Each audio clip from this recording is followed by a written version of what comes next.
ওয়ালিদের পাগল ছিল। আপনারা বলেন যারা নবীর পাগল তাদের দাম কম না বেশি? আর জবান খুলে বলেন কম না বেশি? এবার ঈসা নবী রাস্তা দিয়ে যখন যাই, যুবকের কথা শোনার পরে ঈসা নবী বলতেছে, যুবক চিন্তার কারণ নাই, তুমি যেহেতু আমার কাছে আসছো তোমার একটা ফাইসালা হইব। এবার ঈসা নবী বলতেছে, তোমার বিবির কবর কোনটা, তুমি আমারে তোমার বিবির কবরের মধ্যে নিয়ে যাও। এবার আল্লাহর ওলি হযরতে এই ঈসা নবী এবারে কথা বলার পরে এবারে এই যুবকটা এবার একটা কবরের সামনে নিয়েছে। অনেকদিন আগে মারা গেছে, এখন আর কবর চিনে না কোনটা। এবার বেড়া মনে মনে কয়েকটা দেখাই দেই, যদি উঠলো তো উঠলোই। এবার দেখাই দিছে একটা কবর। সুবহানাল্লাহ কোনা একটা কবর দেখাইছে। ঈসা নবী আবার কবরের সামনে গেছে। এবার কবরের সামনে দাঁড়ায় বলতেছে, এ কবরের মানুষ, আমি ঈসা নবী তোমাকে হুকুম দিলাম, তুমি এই মুহূর্তে আল্লাহর হুকুমে জিন্দা হয়ে যাও। সুবহানাল্লাহ। আর জোরে কোনা সুবহানাল্লাহ। এইভাবে যখন বলছে, হঠাৎ করে দেখে একটা যুবক লোক দাঁড়ায় গেছে।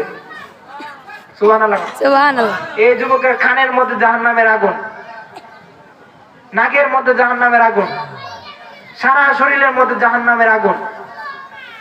এবার জাহান্নামের আগুন নিয়ে দাঁড়ায় দিছে। এইভাবে ঈসা নবী দিকে এভাবে তাকাইছে। ঈসা নবী এভাবে তাকাইছে।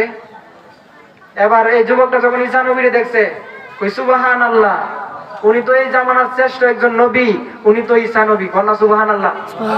যেই মাত্র এই কথা বলছে, আমার আল্লাহ কই, বান্দা তুই যে আমার বন্ধুরে চিনছত কবর থেকে উঠার পরে, এই জন্য এই ওসিলা আমি তোরে মাফ করে দিলাম।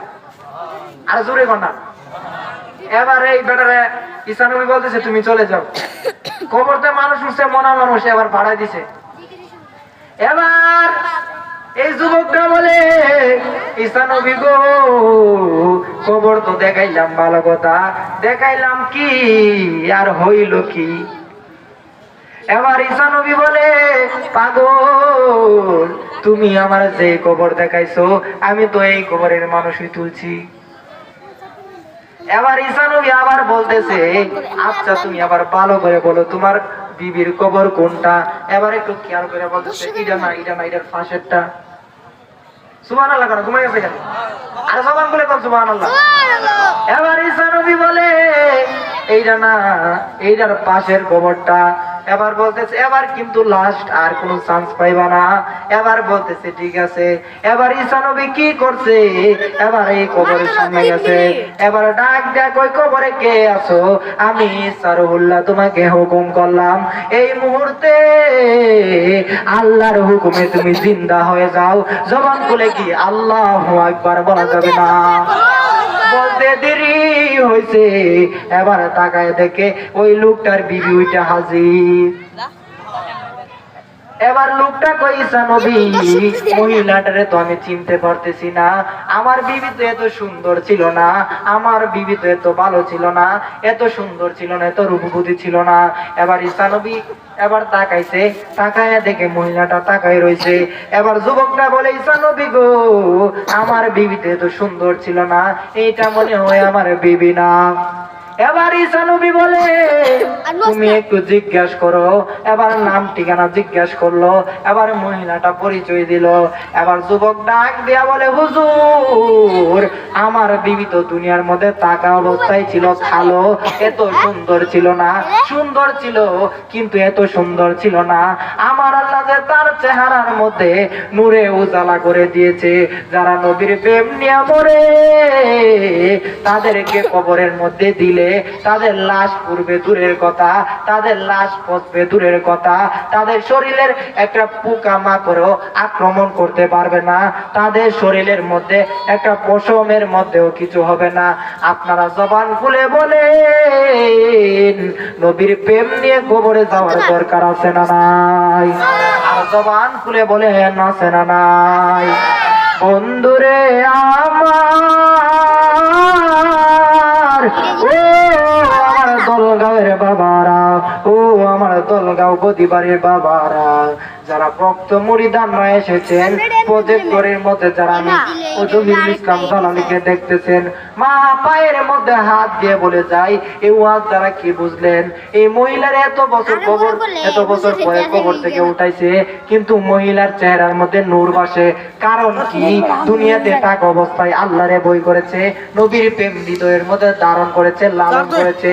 এই জন্য আমার আল্লাহ তার লাশটারে পচাই নাই, এবং কি তার লাশের মধ্যে কোনো পোকামাকড়ে আক্রমণ করতে পারে নাই।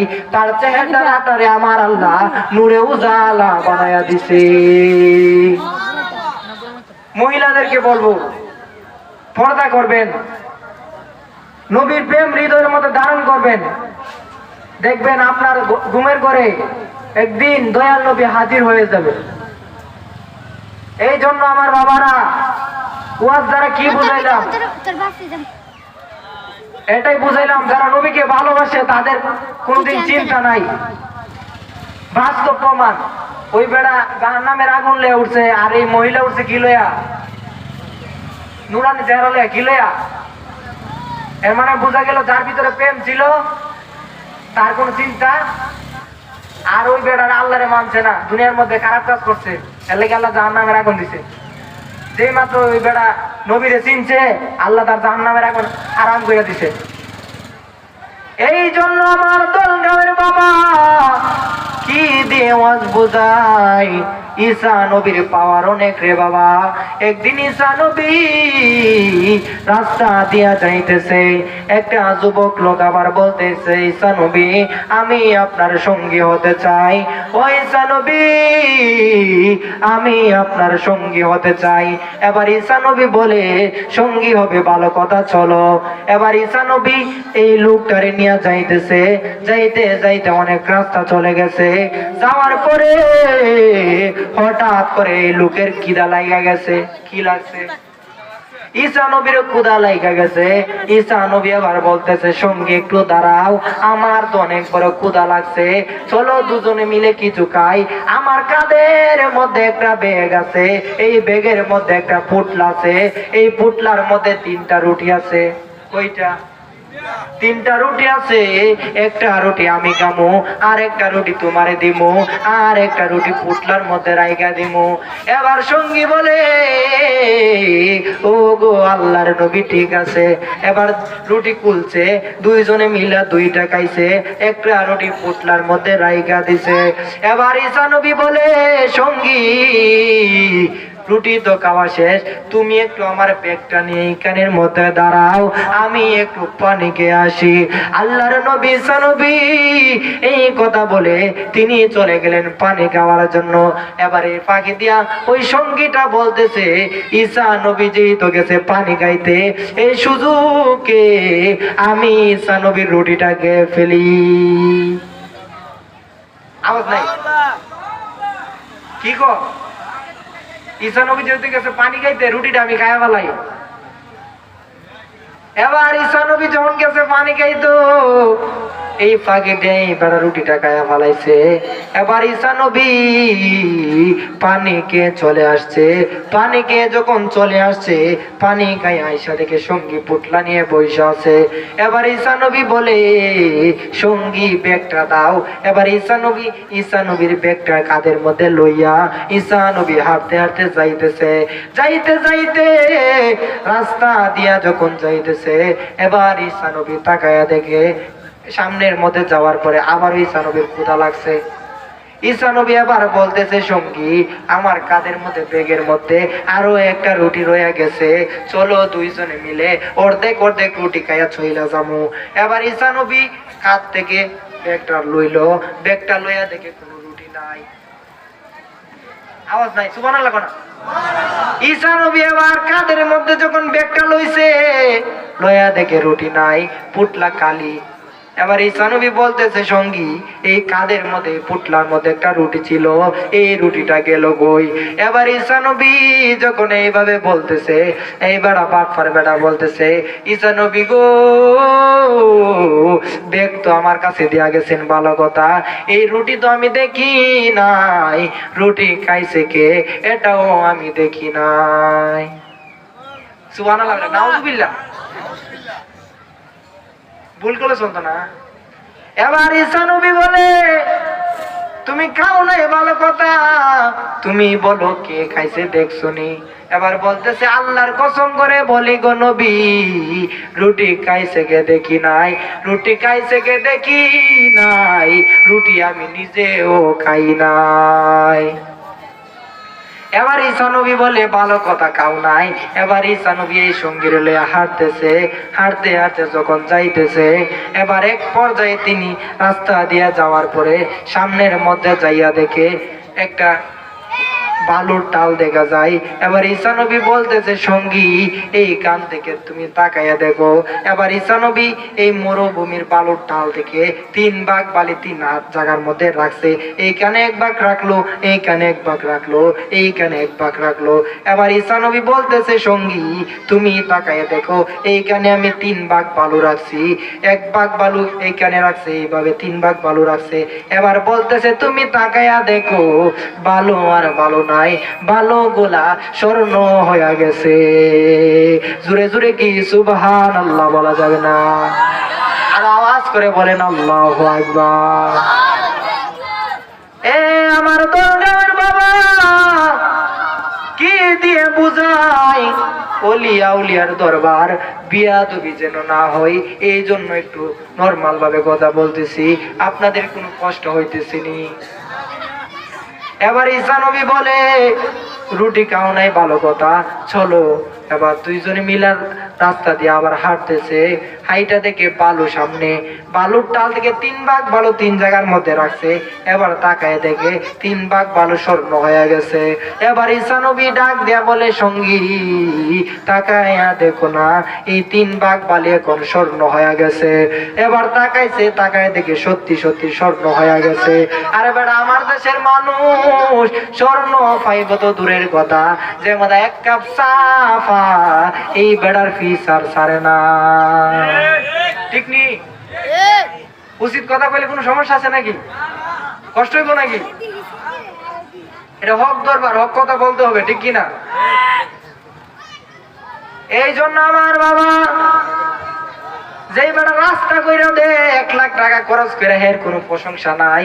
যেই বেড়া 5 টাকা দিয়ে একটা চা কিলাইবো, হের প্রশংসার অভাব নাই। আমার দেশের মানুষ এরকম। বাঙালি মানুষ তো বেশি বুঝে। আমার দেশের মধ্যে যত বেজাল, অন্য অন্য দেশের মধ্যে তো বেজাল নাই। অন্য দেশের মানুষ আপনি অন্য দেশে যাইয়া দেখেন, বাটপারি, সিটারি, মোবাইল চুরি, জুতা চুরি কিছু নাই।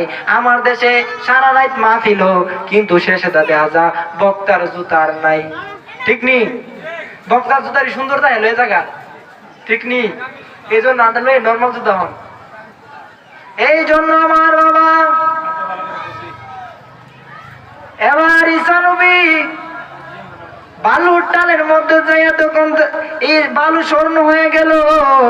এবার বলতেছে, 1 ভাগ বালুর 1 ভাগ স্বর্ণ তোমারে দিমু, 1 ভাগ স্বর্ণ আমি নিমু, আর 1 ভাগ স্বর্ণ রাখুম ওই রুটি চুরের লাগিয়া।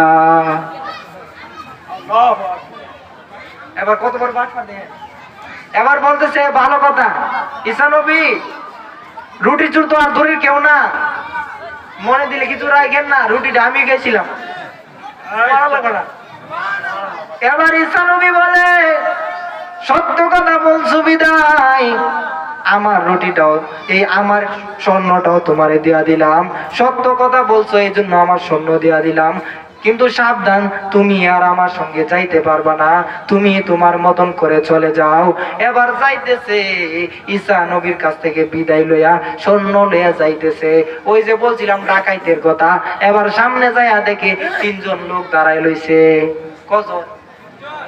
3 জন লোক দাঁড়ায় রইছে। এবার 3 জনে ডাক দিয়ে বলে, তোমার কাঁধের মধ্যে কি?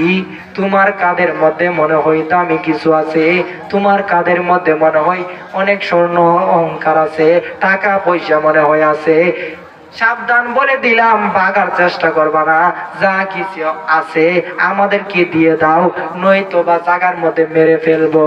এবারে এবারে কি করছে, মরণের ডর যখন দেখাইছে, এবার তো মনে মনে ডর লাগছে। ওই এবার আমি কি করছে জানেননি, এই বেড়া কই এখন কি করবো, আমি ভাবছিলাম আমি বুঝি বাটফার, এখন দিয়ে আমাতে বড় বাটফারও আছে।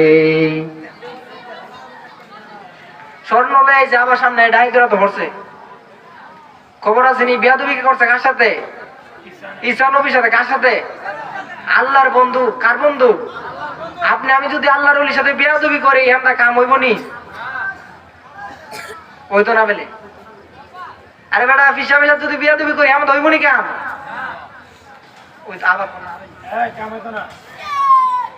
আমার দলগাঁওয়ের বাবা বিষয়টা আগে বুঝাইলই, নাইলে উল্টা ফলা বুঝবো। আপনি আমি যদি পীর সাহেবের সাথে বিয়াদবি করি, পীর সাহেবের বাড়ির মধ্যে আইসা যদি জুতা চুরি কইরা লইয়া যাই, পরের দিন দেখবেন আপনার ঠান্ডা হইয়া যাইবো, জ্বর উইটা যাইবো। 100 টাকার জুতা চুরি কইরা আনছি, কিন্তু পরের দিন আমার 5000 টাকা নাই। অনি বুঝা যাইবো, বাটফারি করলে বুঝা যা। পরের দিন আপনি একজনের হক মারছেন, দেখবেন পরের দিন আপনার একটা না একটা সমস্যা হইবেই। এই জন্য আমার বাবারা, কারো হোক কেউ মারবেন না। এখন থেকে নিয়ত করেন যে আল্লাহ আমাকে যা কিছু দিছেন, এটা নিয়ে আমি শুকরিয়া দান, আলহামদুলিল্লাহ। আর জোরে বলেন আলহামদুলিল্লাহ। আমার দলগাঁওয়ের বাবা এবার ঈসা নবী বলতেছে, এই সঙ্গীটা বলতেছে, আমি ভাবছিলাম আমি বুঝি বাটফার, এখন দিয়ে আমার আরো বড় বাটফার আছে। এবার সঙ্গী গুলা বলতেছে, যা কিছু আছে দিয়ে দাও, নয়তো বা একবারে মেরে ফেলবো, জায়গার মধ্যে শেষ করে দিব। এবার সঙ্গী গুলার কথা শুনে বেড়া কই, তাইলে যদি স্বর্ণ না দেই তাইলে তো আমার জান শেষ। বলতেছে, তোমরা 2 জন, আমি একজন, 3 জন, 3 জনের জন্য স্বর্ণ মিলজিল আছে। কই মিলজিল মানে কি? কই মিলজিল মানে কি বুঝো না? মিলজিল মানে আমার কাছে 3 ভাগ স্বর্ণ আছে, আমি 1 ভাগ স্বর্ণ নিমু, আর 2 ভাগ তোমাদের 2 জনকে দিয়ে দিব, তাইলে আর কোনো বেজাল হবে না। তোমরা তোমাদের মতন চলে যাইবা, আমি আমার মতন করে চলে যাব। আপনারা জবান খুলে বলেন, আমাদের উপরে আল্লাহ আছে না নাই? বিচার করে কে? আমাদের বিচার কর্তা কে? আপনাদের বিচার কর্তা কে? এই বাটফারদের বিচার কর্তা কে? ভালো মানুষের বিচার কর্তা কে? সব কিছুর মালিক আল্লাহ। এই জন্য বলে দিয়ে যাই, যা কিছু করবেন একবার চিন্তা করবেন, আমি যে গুনাহটা করতেছি, আমার দুনিয়ার মানুষ দেখো কার না দেখো, আমার মা বাবা দেখো কার না দেখো, আমার আল্লাহ তো দেখতেছে। এই কথাটা মনে রাইখা আল্লাহর নাম নিয়ে যদি তুমি গুনার কাজের মধ্যে যাও, দেখবা তুমি জীবনে গুনাহ কাজের মধ্যে যাইবা না। এই কথা যদি একবার চিন্তা করো, জীবনে আর গুনাহ করবা না। এই জন্য দলগাঁওয়ের বাবা পায়ের মধ্যে হাত দিয়ে বলে যায়, একবার আর কেটে লাইল কেটে লাহাইল কুবাইয়া একজনে বেশি কাইটা লইয়া যা। আরে বাবা, 1 লাইন কেট কাইটা নিয়ে আপনি বড় লোক হইয়া যাইবেন। আপনি যে কবরে যাইবেন, যেই বেড়া কেতরা কুবাই বাড়াইতেছেন, এই কেতরা কিন্তু মাটির তৈরি। এই মাটির তলে কিন্তু আপনি আমি একদিন কবরে যাব।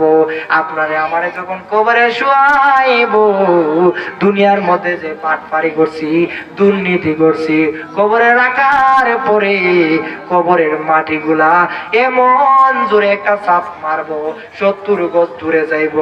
এত জোরে একটা চাপ মারবো রে বাবা, শরীরের হাড্ডি গুড্ডি যা আছে একবারে তুরমুজ বানায় ফেলাইবো। কন্যা সুবহানাল্লাহ।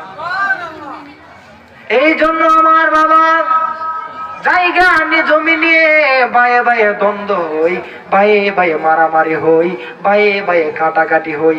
একটা কথা বলে দিয়ে যাই, ও আমার দলগাঁওয়ের আব্বু, নবীর সঙ্গে বেয়াদবি করো না, আল্লাহর ওলিদের সঙ্গে বেয়াদবি করো না, মা বাবার সঙ্গে বেয়াদবি করো না, বড় ভাইয়ের সঙ্গে বেয়াদবি করবা না। আল্লাহ বলে, যে ব্যক্তি দুনিয়ার নিয়ম কারণ মেনে কবরে আসবে, আমি আল্লাহ তারে জাহান্নামের আগুন দি মধুরের কথা, তারে আমি আল্লাহ জাহান্নামের আগুনের আশেপাশে দিয়াও নিব না। জোরে কন্যা সুবহানাল্লাহ। ঈমান রাখার দরকার আছে না নাই? আপনি রাত্রে বেলা ঘুমান, একটা মুভি দেখেন, সিআইডি দেখেন, এই গেম খেলেন ফ্রি ফায়ার। আপনি যদি চিন্তা করেন আমি তো কবরের মধ্যে চলে যাব, যেই কবরের মধ্যে আমার মোবাইল যাবে না, যেই কবরের ভিতর কোনো লাইট থাকবে না,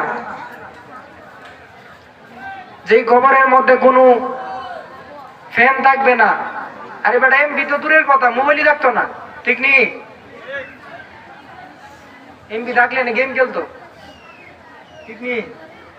এই জন্য আমার দলগাঁওয়ের বাবা একবার যদি চিন্তা করেন আমি যে দুনিয়ার মধ্যে নাফরমানি না করতেছি, আমি যে রাত্রে বেলা একজনের ক্ষেতের মধ্যে একজনের পুকুরের মধ্যে বিষ মিশাইতাছি, কেউ দেখো কার না দেখো আমার আল্লাহ তো দেখতেছে, একদিন তো আমি আমার আল্লাহর কোর্টের মধ্যে হাজির হওয়া লাগবে।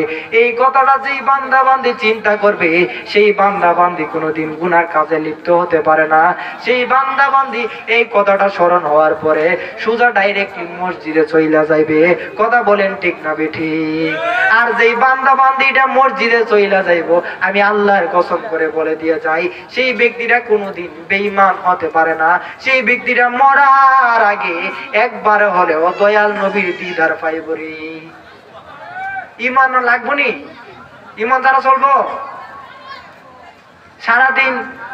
আমি যদি যত বড় বক্তা হয়ে যাই, আমার যদি আপনারা বুঝাইতেছি অতলা মানুষের, যদি আমি আমার মা বাবার খেত মতোই না করি, মা বাপরে শুধু বাইক দিয়ে গালি গালাজ করি, তাইলে কি আমার এই বক্তার কোনো লাভ হইব?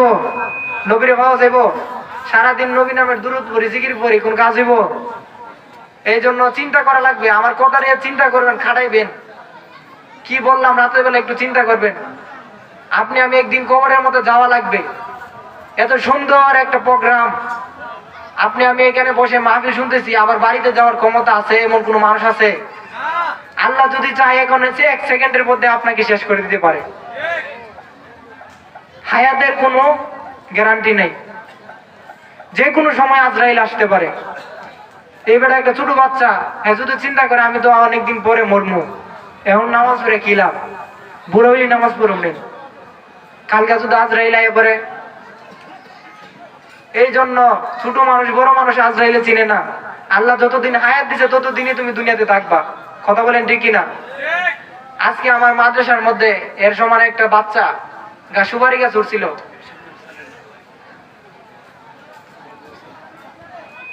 সুপারি গাছের মধ্যে উঠার পরে উঠছে কয়টার সময় জানি নেই। আজকে আমি মাদ্রাসায় গেছি, যাওয়ার পরে এত ছোট বাচ্চা, আপনার শুনলে অনেক কষ্ট লাগবে। আমার এখনো মাহফিলে যাচ্ছি, আমার অনেক খারাপ লাগতেছে। এই মুহূর্তে ঢাকা আছে হসপিটালে, সুপারি গাছে বইরা রডের মধ্যে, এত বড় বড় রড শরীরের মধ্যে হামাই গেছে, 3টা রড, একটা না। এখন মনে হয় ঢাকা মেডিকেলে আছে, মাধবপুর নিচে হবিগঞ্জ নিচে রাখছে না। এত খারাপ, এত ছোট একটা বাচ্চা মাদ্রাসায় পড়ে, হাদিজি মাদ্রাসা। এই জন্য কার কখন বিপদ আসে বলা যায় না।